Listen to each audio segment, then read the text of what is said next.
Hello everyone. इस project में हम लोग इंक्रिप्शन सिस्टम को इम्प्लीमेंट करेंगे। अगर आप ऑलरेडी प्रैक्टिस सेट को ढंग से करे हैं जो मैं इन प्रोजेक्ट्स को शुरू करने के पहले दिया था, देन ये प्रोजेक्ट आपके लिए इजी होगा। Otherwise let me be clear, this is a tough project. So if you are struggling, first do the practice set, specially string part 1 and part 2, and then try this one. Having said that, let's start. यहाँ पर मैं menu बनाने से शुरू करूंगा। इसके लिए मैं सबसे पहले लिखूंगा प्रिंट बैकस्लैश n मेन्यू। फिर मैं लिखूंगा print 1 Caesar cipher encryption, print 2 verbal substitution cipher, print 3 atbash cipher, print 4 rot 13 cipher, and finally मैं लास्ट में एक और प्रिंट स्टेटमेंट लिख दूंगा just to give a new line, and that's it. अब यहाँ से मैं यूजर का चॉइस लूंगा, सो मैं लिखूंगा choice equal int input enter your encryption choice, and इसके बाद मैं यूजर से वो सेंटेंस या फिर वर्ड लेना चाहूंगा जिससे वो इंक्रिप्ट करना चाहता है। इसलिए मैं लिखूंगा text equal input enter the sentence for encryption. अब यहाँ से मैं मैच केस लिखना शुरू करूंगा, लेकिन एक और बात मैं आपको बता दूं, यहाँ पर मैं इसे इन्फिनिट लूप नहीं बना रहा हूँ। दैट इज वाई मैं यहाँ पे व्हाइल ट्रू नहीं लिखूंगा। एंड यहाँ पर एक और वल्नरेबिलिटी है कि ये जो चॉइस है, अभी इनपुट को आप डायरेक्टली ही इंट में टाइपकास्ट कर रहे हैं। सो अगर यूजर कोई अल्फाबेट इनपुट दे देगा तो वहां पे मुझे एक एरर मिल जाएगा। उस केस को हैंडल करने के लिए आप यहाँ पे या तो व्हाइल लूप लगा लीजिए, जिसमें आप बार बार चॉइस को लेते रहेंगे जब तक कि यूजर सही चॉइस ना देते, या फिर आप इसे अभी के लिए इग्नोर कर सकते हैं। एंड मैं अभी इग्नोर कर रहा हूँ इसे, क्योंकि मैं यहाँ पे इंक्रिप्शन सिस्टम के लॉजिक पार्ट पे फोकस करना चाहता हूँ। हाउएवर आप चाहें तो आप इसे इम्प्लीमेंट कर सकते हैं। Now let's move forward. यहाँ पर मैं लिखूंगा मैच चॉइस, एंड ये होगा मेरा केस 1, एंड फिलहाल मैं इसे पास कर दूंगा। केस 2 को भी मैं पास करूंगा, केस 3 को भी मैं पास करूंगा, एंड केस 4 को भी मैं पास करूंगा। एंड मैं एक डिफॉल्ट केस बनाऊंगा केस अंडरस्कोर देकर, जिसमें मैं सिंपली प्रिंट कर दूंगा invalid choice. Alright, nothing hard here, ये कोड यहाँ पर सही से काम करेगा। अब यहाँ पर मैं केस 1 में वापस आऊंगा, एंड मैं यहाँ पर सीजर साइफर इंक्रिप्शन टेक्निक को इम्प्लीमेंट करना शुरू करूंगा। कोड को क्लीन रखने के लिए मैं यहाँ पर फंक्शन का यूज करूंगा, and this function is Caesar cipher encryption. And मैं आपको इस वीडियो में जब सीजर साइफर इंक्रिप्शन बता रहा था, तो मैं आपको बोला था कि यहाँ पर 2 इनपुट का जरूरत होता है। पहला तो वो टेक्स्ट जो कि मुझे इनपुट में पास करना है, और दूसरा वो शिफ्ट कैरेक्टर, उसमें मुझे हर एक कैरेक्टर को कितने से शिफ्ट करना है। दैट इज वाई यहाँ पर भी मैं 2 इनपुट पास करूंगा। पहला होगा मेरा टेक्स्ट एंड दूसरा होगा एन। एंड सिंस यहाँ पे एन है नहीं, तो मैं यहाँ पे सबसे पहले एन को बनाऊंगा। इसीलिए मैं लिखूंगा n equal int input specify shift. And इसके बाद ये जो सीजर साइफर है, मैं इसे सिंपली इंक्रिप्शन नाम के वेरिएबल के अंदर असाइन कर दूंगा। एंड इसे शो करने के लिए मैं लिखूंगा प्रिंट इंक्रिप्शन। अब यहाँ पे मुझे ये सीजर साइफर बनाना है, सो मैं इस पे होवर करूंगा, एंड मैं यहाँ पे सिंपली क्रिएट फंक्शन पे क्लिक कर लूंगा। नाउ ये जो मेरा कैरेक्टर है, लेट्स से यहाँ पे मैं रखूंगा सेंटेंस। अब मैं यहाँ पास हटा करके लॉजिक को लिखना शुरू करूंगा। नाउ यहाँ पर मुझे ये सेंटेंस को इंक्रिप्ट करने के बाद कहीं स्टोर करने का जरूरत होगा। दैट इज वाई मैं यहाँ साइफर नाम का एक वेरिएबल बनाऊंगा, जिसे अभी मैं फिलहाल एम्प्टी रखूंगा। अब मैं यहाँ से लूप चलाना शुरू करूंगा, and that is for char in sentence. और इसके अंदर मेरा बेसिकली 2 कंडीशन होगा, और वो ये चेक करने के लिए कि क्या सेंटेंस अपर केस में है या फिर लोअर केस में है, क्योंकि मुझे वैल्यू को उसके अकॉर्डिंगली ही पास करना है। सो यहाँ पे मैं लिखूंगा if char dot is upper, तो मैं यहाँ पे कुछ काम करूंगा, या फिर कैर डॉट इज लोअर, तो मैं यहाँ पे कुछ काम करूंगा। एंड फाइनली सबसे लास्ट में होगा एल्स, एंड दैट मैं यहाँ पर भी कुछ काम करूंगा। एंड यहाँ एंड में मुझे रिटर्न करना है साइफर को, सो मैं लिख दूंगा रिटर्न साइफर इस फॉर लूप से बाहर निकलने के बाद। सो ये स्ट्रक्चर अब बन गया है। Now let's implement the logic. यहाँ पर आपको सिंपली 2 फंक्शन का ही यूज करना है। पहला है ऑड एंड दूसरा है कैर। कैर जो है किसी भी नंबर को उसके आस्की वैल्यू वाले टेक्स्ट के साथ रिप्लेस करेगा, एंड जो ऑड है वो किसी कैरेक्टर का उसका आस्की वैल्यू देगा। इसे मैं प्रैक्टिस सेट 1 के क्वेश्चन 12 में डिटेल में बताया हूँ कि हर एक स्टेप से क्या फर्क पड़ रहा है। Please refer to this question for detailed logic, क्योंकि मैं बेसिकली एग्जैक्ट सेम लॉजिक को यहाँ भी लिखा हूँ। आप इसे यहाँ क्लिक करके इस प्रैक्टिस सेट तक नेविगेट कर सकते हैं, एंड वहाँ टाइम स्टैम्प से आप क्वेश्चन 12 चूज कर लीजिए। यहाँ मैं इसे बहुत शॉर्ट में बताऊंगा, सो if you already know the logic you will understand this easily. यहाँ सबसे पहले मैं इसे हटाऊंगा, एंड मैं यहाँ से लॉजिक लिखना शुरू करूंगा, and that is ord of char minus ord of A plus shift. And इससे मुझे रियलाइज हुआ कि यहाँ पर इनपुट में मैं इसे एन ही छोड़ दिया हूँ, मैं इसे भी एज अ शिफ्ट एक्सेप्ट करूंगा। एंड नाउ बैक हियर, यहाँ पर ये पार्ट कैरेक्टर को शिफ्ट करेगा, और लेट से अगर मेरे पास XYZ जैसा कोई टेक्स्ट है, तो मैं उसे कन्वर्ट करना चाहूंगा ABC में। दैट मीन्स बेसिकली मैं टेक्स्ट रैपिंग करना चाहूंगा, तो इसके लिए मैं यहाँ पर mod 26 लिख दूंगा। इसके बाद टेक्स्ट सेट के बाद वापस से A पर आ जाएगा। नाउ ये जो कंप्लीट चीज है, मैं इसे फिर से ब्रैकेट में डालूंगा, एंड इस बार मैं इसमें ऐड कर दूंगा ऑड ऑफ कैपिटल A। ऐसा करने से मुझे वो फाइनल आस्की नंबर मिल जाएगा जिसका मुझे टेक्स्ट चाहिए। सो मैं इसे ब्रैकेट में फिर से डाल दूंगा, और इस बार मैं इसे कैर के अंदर पास कर दूंगा, और कैर मुझे वो कैरेक्टर एक्सट्रैक्ट करके दे देगा। एंड फाइनली जो साइफर है, मैं उसमें इसे कंकैटिनेट कर दूंगा। फॉन्ट को मैं थोड़ा सा छोटा करूंगा सो दैट आप इसे क्लियरली देख सकें। नाउ ये तो हो गया अपर केस का बात। जब मुझे इसे लोअर केस में इम्प्लीमेंट करना है, तो मैं इसे सिंपली कॉपी करूँगा एंड मैं इसे यहाँ पर पेस्ट कर दूँगा।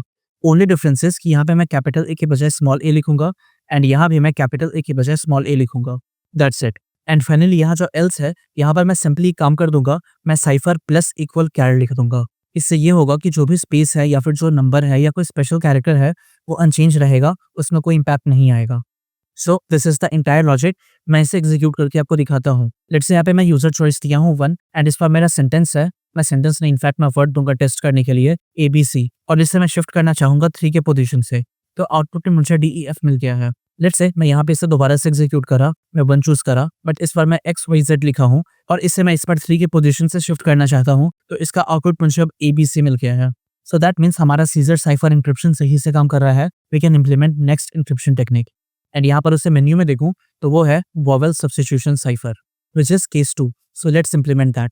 मैं यहाँ पास को हटा दूंगा एंड यहाँ पर मैं एक फंक्शन बनाऊंगा which is vowel substitution cipher and as always मैं इसे इंक्रिप्शन के अंदर वापस से रीअसाइन कर दूंगा। सो मैं इसे करूंगा कॉपी एंड यहाँ पर ये रीअसाइन हो चुका है एंड मैं इसे भी कॉपी करूंगा एंड इस इंक्रिप्शन को मैं यहाँ पर प्रिंट कर दूंगा। Now it's time to make this function. इस पे मैं होवर करूंगा and then create function. One more thing I forgot, यहाँ पर मुझे टेक्स्ट को भी पास करना है। सो मैं यहाँ लिखूंगा टेक्स्ट एंड देन मैं यहाँ पर इसे एज अ सेंटेंस इनपुट लूंगा and now let's implement this.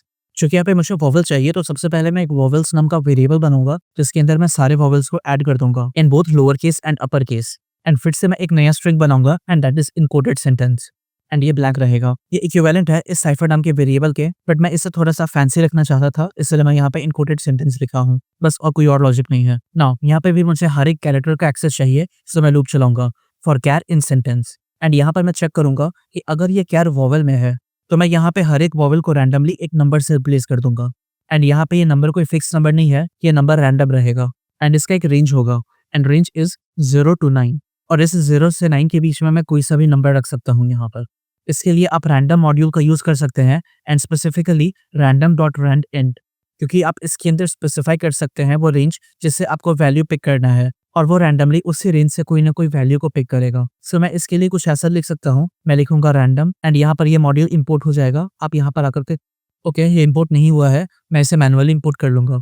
मैं यहाँ पर लिखूंगा import and then random and now अब ये मॉड्यूल इंपोर्ट हो चुका है और मैं इसे यहाँ पे यूज कर सकता हूँ। इसके लिए मैं लिखूंगा random dot and then rand int and इसके अंदर मुझे 2 वैल्यू पास करना है, एक A एंड B, चूंकि है starting value and and value. Let's say 0 है मेरा स्टार्ट वैल्यू एंड 9 है मेरा एंड वैल्यू। तो अब ये रैंड इंट इन्हीं 2 के अंदर से कोई ना कोई वैल्यू को पिक करेगा और वो मुझे देगा। अब चूंकि मुझे इससे कंकैटिनेट करना है ओरिजिनल सेंटेंस में, इनफैक्ट इससे मुझे रिप्लेस करना है, तो इससे मैं सबसे पहले तो कन्वर्ट कर दूंगा स्ट्रिंग में, अदरवाइज मुझे यहाँ कंकैटिनेशन करते वक्त एरर देखने को मिलेगा और ये मैं कंकैटिनेट इसमें करना चाहूंगा इनकोडेड सेंटेंस में। दैट इज व्हाई मैं इनकोडेड सेंटेंस प्लस इक्वल 1 लिख दूंगा। एक बार मैं आपको एक्सप्लेन कर दूं कि यहाँ पे अभी तक हुआ क्या है। यहाँ पे मैं सबसे पहले एक वेरिएबल बनाया वॉवेल्स नाम से, सो दैट मैं चेक कर सकूं कि कोई कैरेक्टर वॉवेल है या नहीं, और यहाँ पर मैं फॉर लूप बनाया हूँ इसी चीज को चेक करने के लिए कि ये सेंटेंस के हर एक कैरेक्टर को पिक करेगा और चेक करेगा कि वो कैरेक्टर अगर वॉवेल में है तो रैंडमली 0 से 9 के बीच कोई सा भी नंबर लेगा, उसे स्ट्रिंग में कन्वर्ट कर देगा और जहां पर वो स्पेसिफिक कैरेक्टर है वहां पर वो इसे कंकैटिनेट करता रहेगा। एंड नाउ ये तो हो गया वॉवेल वाला बात, बट व्हाट इफ अगर मेरे पास कोई वॉवेल नहीं, कोई कॉन्सोनेंट है, सो इसके लिए मैं सिंपली एक एल्स ब्लॉक बनाऊंगा और वहां पर मैं इनकोडेड सेंटेंस प्लस इक्वल कैर लिख दूंगा। दैट मीन्स कोई दूसरा कैरेक्टर है तो उसे अनचेंज रखूंगा। एंड नाउ फाइनली इस लूप से बाहर निकल करके मैं रिटर्न कर दूंगा इस इनकोडेड सेंटेंस को। And now let's execute and check this. यहाँ पर मैं 2 चूज करूंगा एंड मैं कोई सेंटेंस दूंगा, फॉर एग्जाम्पल हेलो। जब मैं इसे एग्जीक्यूट करूंगा तो आप देख सकते हैं कि यहाँ पे मुझे हर एक वॉवल के कोरिस्पॉन्डिंग एक नंबर प्रिंट होके मिल गया है और जो भी कॉन्सोनेंट है वो एज इट इज है। लेट्स से मैं यहाँ पे दोबारा इसे इंप्लीमेंट करा एंड मैं फिर से 2 चूज कर रहा हूँ एंड मैं दोबारा से हेलो लिखूंगा। नाउ यू सी कि इस पर मुझे दूसरा नंबर मिला है and that is exactly what we want. So this part is also working fine. अब हम लोग अगले इंक्रिप्शन सिस्टम को इम्प्लीमेंट करेंगे and that next encryption system is @bash cipher. इसे भी मैं कॉपी करूंगा एंड मैं यहाँ पर अब आऊंगा केस 3 में एंड इसे भी मैं इंक्रिप्शन के अंदर रीअसाइन करना चाहता हूँ। सो मैं इसे करूंगा यहाँ से कॉपी एंड देन मैं इसे यहाँ पे पेस्ट कर दूंगा एंड मैं इस इंक्रिप्शन को यहाँ पे प्रिंट कर दूंगा and to make it truly function मैं यहाँ पर इसमें ब्रैकेट डाल दूंगा और इसके अंदर मैं फिर से टेक्स्ट पास कर दूंगा। Now let's make the function out of it. इस पर मैं होवर करूंगा एंड देन क्रिएट फंक्शन। यहाँ टेक्स्ट होगा मेरा सेंटेंस, सो मैं कॉपी करूंगा सेंटेंस को और ये टेक्स्ट मेरा सेंटेंस है। मैं इसे भी प्रैक्टिस सेट 2 में एक क्वेश्चन के फॉर्म में आपको दिया था, specifically question 19 of practice set 2। So if you understood that question you will find this encryption very easy. मैं यहाँ पर भी सेम लॉजिक को फॉलो करूंगा। सो सबसे पहले मैं ये पास हटाऊंगा एंड देन मैं यहाँ पे लिखूंगा अल्फाबेट अंडरस्कोर लोअर, जिसके अंदर मैं सारे लोअर केस से कैरेक्टर्स को स्टोर करूंगा एंड मुझे उसे मैनुअली करने का जरूरत नहीं है, मैं यहाँ पे स्ट्रिंग मॉड्यूल का यूज कर सकता हूँ। सो मैं लिखूंगा string dot ASCII lower case and यहाँ पर मुझे स्ट्रिंग के नीचे कोई रेड अंडरलाइन नहीं दिख रहा है, दैट मीन्स यहाँ पे इंपोर्ट हो चुका है। नाउ बैक हियर मैं लिखूंगा रिवर्स लोअर एंड यहाँ पर मैं simply string dot ASCII lower को रिवर्स कर दूंगा यूजिंग स्ट्रिंग स्लाइसिंग। सो मैं लिखूंगा ::-1 एंड इसके बाद मैं एक और वेरिएबल बनाऊंगा that is alphabet upper and यहाँ मैं लिखूंगा string dot ASCII upper case and then reverse upper and that is string dot ASCII upper case and मैं इसे रिवर्स कर दूंगा बाय डूइंग ::-1 एंड नाउ इसके बाद मैं एक और वेरिएबल बनाऊंगा एंड दैट इज @bash और अभी के लिए ये एम्प्टी स्ट्रिंग होगा। यहाँ पर मैं इसे इंक्रिप्ट करने के बाद स्टोर करता रहूंगा। अब मैं फिर से लूप चलाऊंगा। सो मैं लिखूंगा फॉर कैर इन सेंटेंस और मैं चेक करूंगा कि if char dot is lower तो मैं यहाँ पे कुछ काम करूंगा, if char dot is upper तो मैं यहाँ पे कुछ काम करूंगा और अगर ऐसा नहीं है तो मैं यहाँ पे कुछ काम करूंगा। एंड फाइनली मैं इस लूप से बाहर निकलने के बाद रिटर्न कर दूंगा इस @bash को। सो मैं लिखूंगा रिटर्न @bash।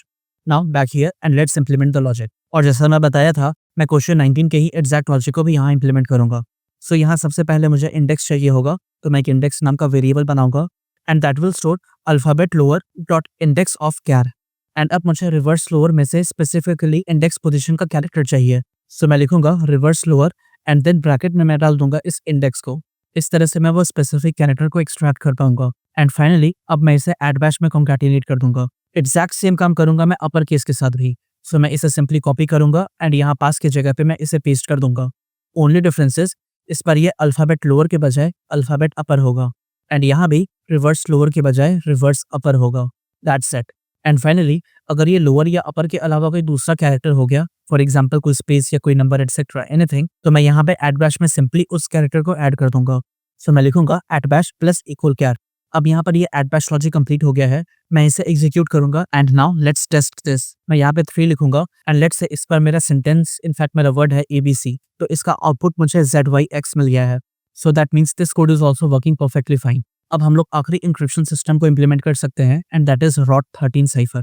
सो मैं यहाँ पे 4th केस में आऊंगा एंड इस बार फिर से मैं इस इंक्रिप्शन को करूंगा कॉपी एंड मैं यहाँ पेस्ट कर दूंगा एंड यहाँ पे मुझे स्पेस का थोड़ा सा इनकंसिस्टेंसी दिख रहा है, मैं इसे एक स्पेस पीछे लाऊंगा एंड मैं इसे भी एक पीछे रखूंगा। इनफैक्ट मैं इसके साथ भी ये सेम काम करूंगा and now this is ROT13 cipher and ये भी एक टेक्स्ट इनपुट मिलेगा एंड इस इंक्रिप्शन को सिंपली प्रिंट करने के लिए मैं इसे करूंगा कॉपी एंड मैं यहाँ पर इसे पेस्ट कर दूंगा। And ROT13 technically Caesar cipher ही है, ओनली डिफरेंसेस कि यहाँ पर जो शिफ्टिंग नंबर है वो 13 है। सो मैं यहाँ पे सबसे पहले ये फंक्शन क्रिएट करूंगा एंड यहाँ पर मैं ये सेंटेंस को कॉपी करूंगा। सो ये है सेंटेंस एंड मैं इसे सिंपली यहाँ पर आकर के कर दिया पेस्ट। और जैसे मैं बताया कि ये सीजर साइफर के एग्जैक्टली सिमिलर रहेगा, मैं सीजर साइफर के कोड को कॉपी पेस्ट कर दूंगा एग्जैक्टली। सो मैं करूंगा यहाँ से कॉपी एंड देन यहाँ पास के जगह पर मैं इसे पेस्ट कर दूंगा। नाउ द थिंग इज यहाँ पे शिफ्ट मैं डिफाइन नहीं करूंगा, मैं यहाँ पे सिंपली 13 लिख दूंगा एंड मैं यहाँ भी 13 लिख दूंगा एंड दैट्स इट। मैं चाहूँ तो मैं यहाँ पे इसे चेंज कर सकता हूँ। सो साइफर के बजाय मैं लिखूंगा ROT13 एंड मैं इसे करूंगा कॉपी एंड यहाँ साइफर की जगह ROT13 यहाँ भी और फाइनली मैं रिटर्न कर दूंगा यहाँ पर ROT13 एंड हमारा ये वाला कोड भी कंप्लीट हो गया है। एक बार मैं इसे एग्जीक्यूट करके आपको दिखाऊं तो लेट्स से मैं चूज करा 4 एंड इस बार मैं ABC लिखा हूँ तो इसका आउटपुट मुझे NOP मिल गया है। कैसे? आप A को 13 पोजीशन से आगे शिफ्ट करिएगा तो वो N है, B का 13 पोजीशन आगे O है एंड C का 13 पोजीशन आगे P है। सो एट दिस पॉइंट ये इंक्रिप्शन सिस्टम कंप्लीट होता है। नाउ जस्ट फॉर फन मैं ऐसा करना चाहता हूँ, मैं अभी तक जितने भी इंक्रिप्शन सिस्टम बनाए हूँ मैं इन सारे को एक ही बार में यूज करना चाहता हूँ। So that would be really interesting. मैं एक पहले मेन्यू बना लूँ, मैं लिखूंगा प्रिंट 5 कंबाइन एवरीथिंग एंड यहाँ पर मैं नीचे आऊंगा और मैं एक नया केस बनाऊंगा and this will be case 5। मैं यहाँ पे चाहूंगा सबसे पहले सीजर साइफर इंक्रिप्शन को यूज करना। सो मैं यहाँ पे ये फंक्शन को कॉल करूंगा एंड मैं इसके अंदर इसे पेस्ट कर दूंगा एंड नाउ मुझे 2 वैल्यू देना है। सबसे पहले मुझे देना है टेक्स्ट, सो मैं टेक्स्ट पास कर दूंगा एंड देन मुझे एक शिफ्टिंग वैल्यू देना है। लेट्स से इस बार मैं 5 चूज करता हूँ सो दैट ये हर एक कैरेक्टर को 5 के पोजीशन से शिफ्ट कर देगा। एंड नाउ अब ये जो मेरा फाइनल टेक्स्ट रहेगा मैं इसे एज इनपुट देना चाहूंगा @bash साइफर के। सो मैं यहाँ पे @bash साइफर को कॉल कर लूंगा। अब @bash साइफर को मैं फिर से एज इनपुट देना चाहूंगा ROT13 साइफर के एंड अल्टीमेटली मैं इसे भी एज इनपुट टेक्स्ट देना चाहूंगा वॉवल सब्स्टिट्यूशन साइफर के एंड ये जो अल्टीमेटली मुझे रिसीव होगा मैं इसे इंक्रिप्शन के अंदर स्टोर कर लूंगा। सो मैं कॉपी करूंगा इंक्रिप्शन यहाँ से एंड मैं इसे यहाँ पे पेस्ट कर दूंगा एंड मैं प्रिंट करूंगा यहाँ से इंक्रिप्शन को कॉपी करके एक मैं स्पेस बनाऊंगा एंड देन यहाँ पर मैं इसे पेस्ट कर दूंगा। नाउ लेट्स से कि इसका आउटपुट क्या होता है। मैं इसे एग्जीक्यूट करूंगा एंड इस पर मैं ऑप्शन चूज करूंगा 5 एंड लेट्स से मैं इस पर इनपुट दिया something complicated like hello world. Now जब मैं इसे एग्जीक्यूट करूंगा, आप देख सकते हैं कि इसका साइफर थोड़ा ज़्यादा ही इंटरेस्टिंग हो चुका है। Now that's it, that's the complete code. I hope you enjoyed this. And अगर आपको कोई भी लॉजिक समझ ना आए then please refer to the specific practice sets question. मैं ऑलरेडी आपको बता चुका हूँ कि आपको वो क्वेश्चन कहाँ मिलेगा। अब फाइनली इस यूनिट का आखिरी project, random text generator. Let me show you. यहाँ पर आपको यूजर से दो चीज पूछना है। पहला कि यूजर कितना पैराग्राफ जनरेट करना चाहता है। लेट्स से फॉर सिंप्लिसिटी मैं यहाँ पे 2 लिखूंगा एंड मेरा नेक्स्ट क्वेश्चन होगा कि मुझे पर पैराग्राफ में कितने सेंटेंसेस चाहिए। लेट्स से सिंप्लिसिटी के लिए मैं यहाँ पर 3 चूज करूंगा। एंड नाउ जब मैं इसे एग्जीक्यूट करूंगा तो आप देख सकते हैं कि यहाँ पर मुझे 2 पैराग्राफ मिला है और हर पैराग्राफ में आपको 3 सेंटेंस मिलेगा। पहला सेंटेंस है ये, दूसरा सेंटेंस है ये एंड तीसरा सेंटेंस है ये। एंड इससे आप जितने चाहें उतने पैराग्राफ जनरेट कर सकते हैं। फॉर एग्जाम्पल लेट्स से मैं लिखा paragraph 10 and per paragraph sentence should be 20। Now you see कि मुझे यहाँ पे एक बड़ा सा पैराग्राफ मिल गया है। So this is an interesting project जो कि आपको अब करना है। एंड यहाँ आपको random.randint एंड random.choice मेथड का यूज करना है टू जनरेट टेक्स्ट। एंड मैं ऑलरेडी आपको उन दोनों मेथड्स के बारे में बता चुका हूँ पिछले दिए हुए प्रैक्टिस सेट या फिर पिछले दिए हुए प्रोजेक्ट्स में। So as I already said, अगर आप प्रैक्टिस सेट को अच्छे से करे हैं then this project is easy for you, else this project is also tough. And let me tell you, आने वाले जितने भी प्रोजेक्ट्स हैं वो सारे हार्ड होने वाले हैं क्योंकि आपको पिछले सीखे हुए कॉन्सेप्ट्स को आने वाले कॉन्सेप्ट्स के साथ एक साथ यूज करना होगा। And if your old concept is weak then you are doomed my friend. That is why I am insisting, practice set solve करें। पहली बार में ना हो तो सोल्यूशन वीडियो देखने के बाद दोबारा सॉल्व करें। प्रोजेक्ट्स को भी खुद से बनाने की कोशिश करें and try to remember the concepts not code. So मैं अपने एंड से बस यही बोलना चाहूंगा एंड आगे आपकी मर्जी। And this project ends here. और अगर आपको लग रहा है कि अभी तक ये कोर्स आपके लिए हेल्पफुल है देन प्लीज इस चैनल को सब्सक्राइब करें। आपका सब्सक्रिप्शन मेरे लिए बहुत बड़ा मोटिवेशन है। अभी तक जितने भी वीडियोस मैं बनाया हूँ वो सारे इस प्लेलिस्ट में अरेंज किए हुए हैं। आप इस प्लेलिस्ट को भी बुकमार्क कर लें। मिलता हूँ मैं आपसे अगले वीडियो में जहाँ मैं आपको इस प्रोजेक्ट को इम्प्लीमेंट करके दिखाऊंगा। सो तब तक अपना ध्यान रखें और कोडिंग करते रहें।